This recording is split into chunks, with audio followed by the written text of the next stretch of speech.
Hi everyone. Um, as most of you know, this week's speech was on life lessons, and it took me a really long time to decide what I was going to talk about, mainly because of the fact that when you think of a life lesson, you think of either something bad that happened that you learned from, for example, some kind of mistake, or you think of something great that's happened that's made you who you are today and who you want to be in the future. But when I thought about it, there was really nothing significant that stood out to me that was really a life lesson until I thought about the time when I was about 5 years old, 5 or 6 years old, and my younger brother was 3, and we were in Hurricane Harbor in Jackson, New Jersey, when my mother said that we could go up on top of a water slide by ourselves and she would meet us at the bottom because adults weren't allowed to accompany children on the slide. So, because I was his older sister, I was the only one who was allowed to go up there and accompany him down the slide. So, we went up to the top of the slide, we went down, and by the time we got down to the bottom, I had realized that I didn't see my mom anywhere. I looked around to see if she was on the other side of the kiddie park. There was only about 6 or 7 slides there, so it wasn't very far. She couldn't have gone far, we couldn't have gone far. And when I looked all around the park, I couldn't find her anywhere. I was like in complete panic. I had my younger brother, we were lost. I thought I wasn't going to find my mom ever again.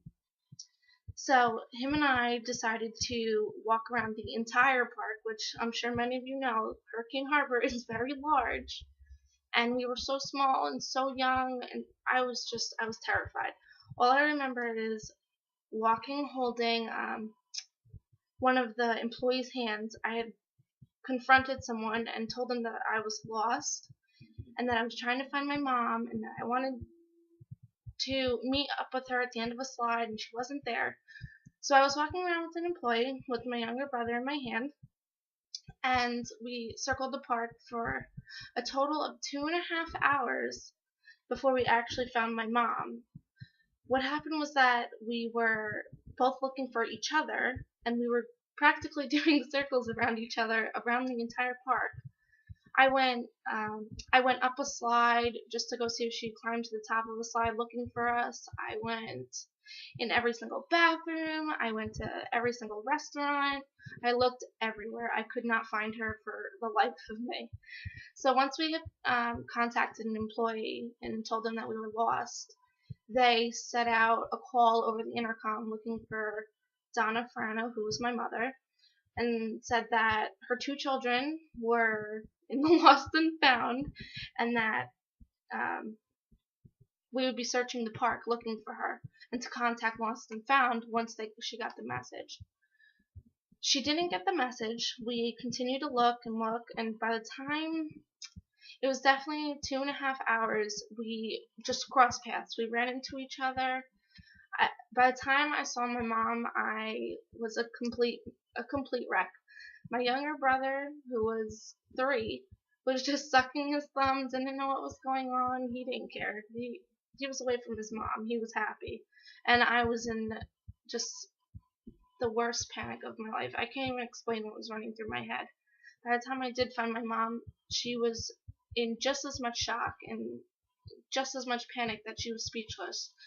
She literally thought she was going to throw up a few times when she found us because her heart and her stomach was just sunken in, and she couldn't handle it. She couldn't handle the fact that her children were lost and that she thought she would never see them again. So this lesson, which I didn't think was a lesson to begin with, it didn't teach me anything, but it did make me realize where my anxiety comes from today.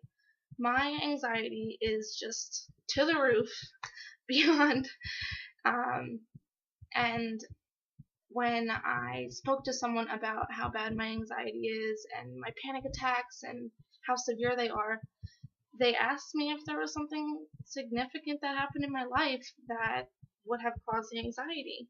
And it took me forever to realize that that was what caused the anxiety. At just 5, 6 years old, I had my first panic and anxiety attack, and it only became worse. So now, I still don't like to be lost at 20 years old.